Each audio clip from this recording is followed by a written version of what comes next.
Good afternoon. My name is Akshay Mohan Jha, and today we are going to read this poem called Macavity the Mystery Cat.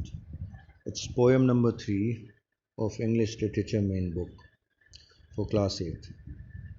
Now, children, I have a question beforehand. Before we start this poetry, I want to ask you how many of you have pet animals at home? आप लोगों में कितने के पास पालतू जानवर है? Now, I'll be reading this poem slowly and then I'll be explaining this poem in Hindi as well. Do you have a pet animal? क्या आपके पास कोई पालतू जानवर है? Have you ever noticed anything mysterious about it? और आपने क्या कभी उस जानवर के बारे में कोई ऐसी रहस्यमयी चीज़ जानी है? It is not easy to say whether every cat is mystery. अब आप ये नहीं कह सकते हैं कि सारी बिल्लियाँ रहस्यमयी होती हैं. But Macavity is one. लेकिन यहाँ जो बिल्ली की बात की जा रही है जिसका नाम मैकेविटी है वो रहस्यमयी है. वो बिल्कुल रहस्यमयी है. फॉर श्योर, बिल्कुल ही वो रहस्यमयी है. What is it that makes him a perfect mystery cat? और ऐसा क्या है जिसके कारण वो रहस्यमयी है? Read the poem and find out. ये पोएम पढ़िए और समझ जाइए. Now this poem is written by Thomas Stern Eliot, T.S. Eliot. He is a very renowned poet in English literature,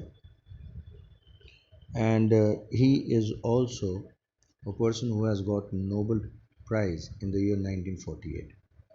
तो T.S. थॉमस स्टर्न एलियट जो हैं ये इसके लेखक हैं, ये कवि हैं, और उनको लिटरेचर का नोबेल पुरस्कार प्राप्त हुआ था 1948 में.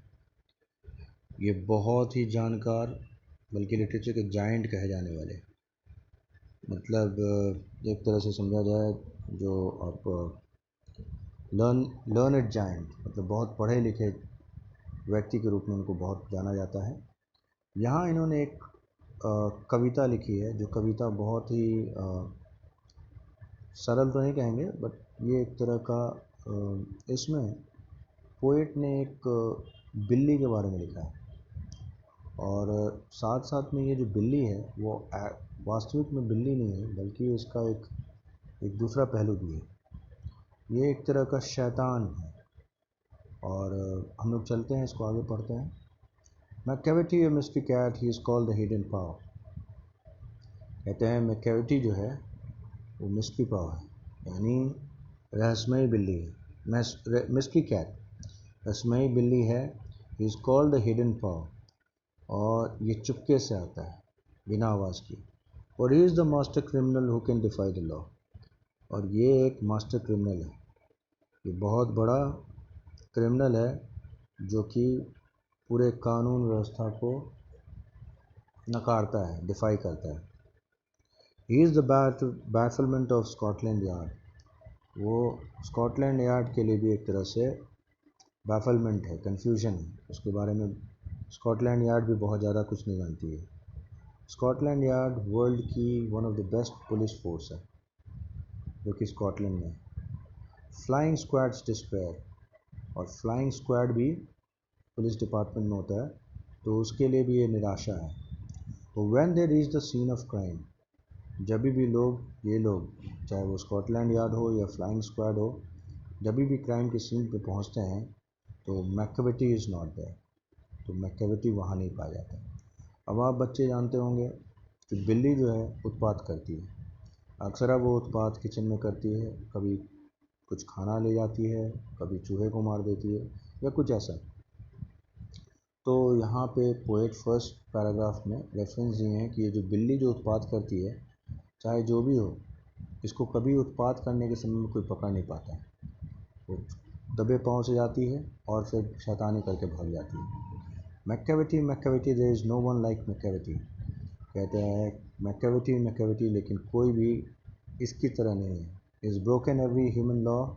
इसने पूरे के पूरे इंसान की जो भी he is broken every human law, उसने सारे के सारे इंसानी कानून को तोड़ दिया है.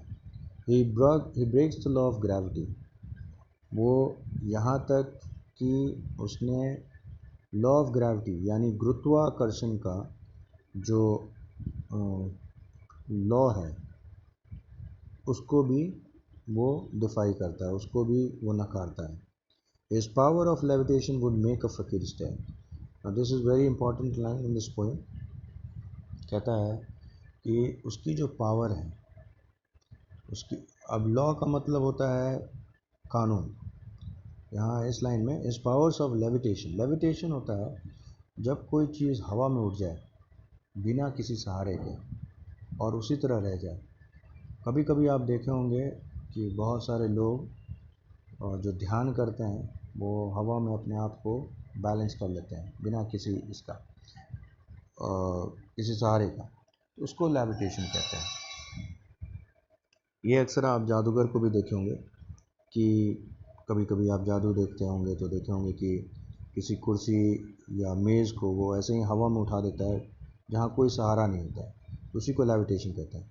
इस power of levitation would make a फकीर स्टेयर. कहता है कि वो अपने आप को हवा में इस तरह उछाल के रख लेता है, उठा के रख लेता है जिससे कि एक फ़कीर भी हैरान रह जाए. यहाँ स्टेयर का मतलब हैरानी से है. Stare means to look constantly in surprise, एक चीज़ को लगातार देखते रहना और चाहे तो वो आश्चर्यचकित में या ऐसे ही. And when you reach the scene of crime Macavity is not there. कहता है और जब भी आप क्राइम के सीन पे पहुंचते हैं तो मैकेविटी वहाँ नहीं होता है. You may seek him in the basement. कभी बिल्ली को आप बेसमेंट में ढूंढ लोगे. You may look up in the air. कभी कभी ये हवा में भी कूदता हुआ दिख जाएगा आपको.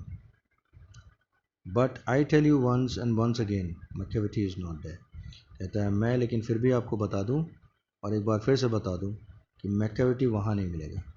Macavity is a ginger cat. Macavity जो है वो जिंजर कैट है. जिंजर अदरक जो होता है पीले कलर का होता है, तो वहाँ पोएट जो है डिस्क्राइब कर रहे हैं कि ये जो बिल्ली है वो पीली कलर की है. He is very tall and thin. वो दुबली है और लंबी है ना. यहाँ सवाल आता है कि ये पोएट बिल्ली को लंबा और पतला क्यों कह रहे हैं. यहाँ मैकेविटी को एक शैतान, अब यहाँ पे शैतान व्यक्ति के साथ भी कंपैरिजन है. जैसे जो शैतान होता है वो दुबला पतला अक्सरा ये होता है, तो इससे भी ये पर्सोनिफाई कर रहे हैं. इस पर्सोनिफिकेशन एक तरह का पोएम में पर्सोनिफिकेशन एक तरह का, बल्कि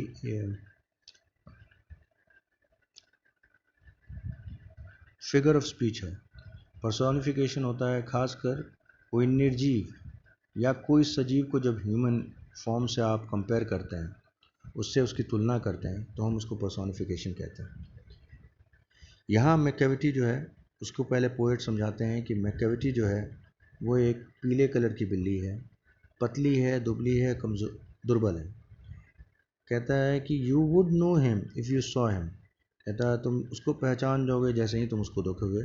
for his eyes are sunken in. क्योंकि उसकी आंखें जो हैं वो धंसी हुई हैं. His brow is deeply lined with thought. उसकी भौहें जो है जो डीपली लाइंड विद